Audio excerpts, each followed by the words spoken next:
If you want all the benefits and none of the responsibility of owning hundreds of high-performing stocks, then index funds are the way to go. So in this video, I'm going to share with you briefly what an index fund is, as well as the top 3 index funds, even one of them having a 0 expense ratio.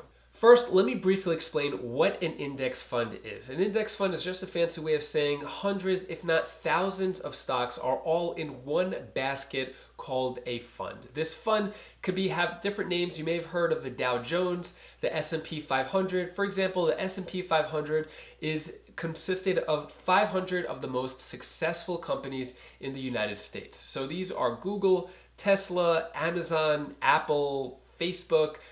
Those are some of the most popular companies, all compiled in the S&P 500. And if one company isn't performing well, then it'll be replaced by a better performing company. So the benefits of having multiple stocks compared to just one in an index fund is far greater. Here are 4 reasons why index funds are so popular. First is that you get active returns. So just like all stocks, the S&P 500 will fluctuate. So it can go up, it could go down, but over the course since it started, it's gained an average historical return of 10%. So that means if you put in $10,000 every year, you would get a $1,000 return, 10%. Now, some years it could be like 20% return, other years it could be 5% return. So that's why the average is a 10% return. Second reason is diversification. So investors like index funds because they have a lot of different diversification. You could have tech companies in there, energy companies, health companies, pharmaceutical companies, all in one index fund.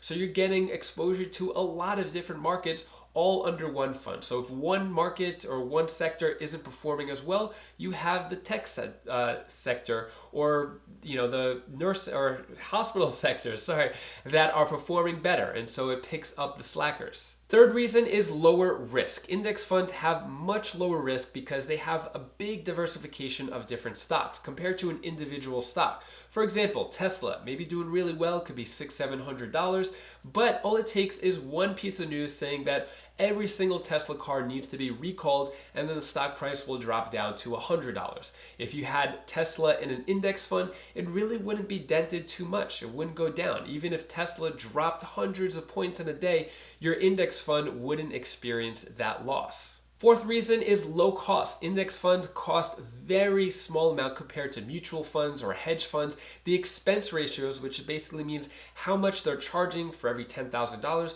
could be around $3 or $10 every year, which is very cheap compared to hedge funds, which could charge hundreds of dollars per year. Let's talk about the top 3 index funds. The first one is going to be the Fidelity Zero Large Cap Index Fund, FNILX. So this one is really popular because it costs $0. There's 0 expense ratio, which means for every $10,000 invested, it costs $0 annually. This doesn't really track the S&P 500, but it is more the Fidelity US Large Cap Index. So if we look at a chart at the 1 year, it actually gained 16% year-to-date return, which is pretty good. That's better than 10% return that most index funds do over the years. So the reason why this is so popular is because it has a 0 expense ratio. And you may be wondering, what's the catch? Well, the catch is you need to have an account with Fidelity to invest in it.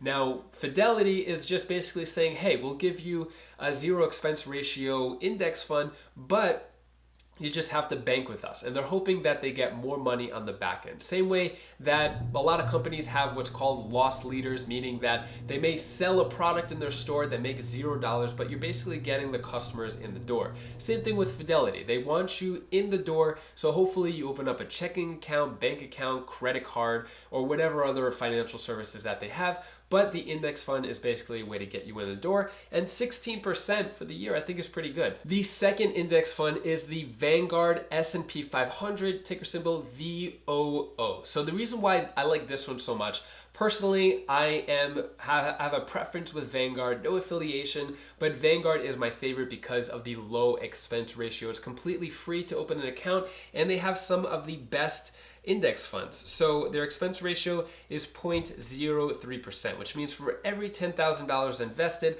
it'll only cost you $3 annually. And this tracks the S&P 500, which means that you're going to get whatever the S&P 500 is gaining, then that's what you get through VOO.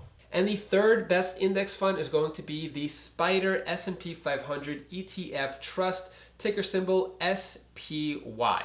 This one tracks the S&P 500 as well, which you'll see a trend with a lot of index funds tracking the S&P 500 because that's basically the benchmark of the market.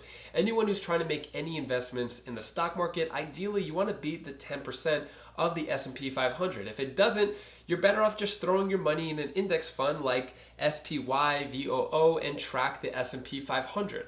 If you think you could do better than 10% with still the same low risk, then you have a good investment on your hands. But I think the SPY is great. The expense ratio is 0.09%, which means for every $10,000 invested, it'll cost $9 annually. Now, this isn't really an index fund. Traditionally, it's an ETF, which means exchange traded fund, which means you could trade this on any brokerage account that you have. So if you have Webull, if you have Schwab, if you have Robinhood, which I'll have links to those accounts down in the description below, where if you sign up, you get free stocks or free money. But an ETF trades differently than an index fund. Still, I think it's a great way to just invest your money low risk and get a 10% return. So let me know down in the comments below, which is your favorite index fund? Are you investing in any of these? I would love to know. And if you want to learn some more stock market strategies for beginners, I recommend clicking this playlist right over here. If you want to learn the strategies of how to get started, or click this video down over here, and I'll see you in the next video. Thank you so much for watching.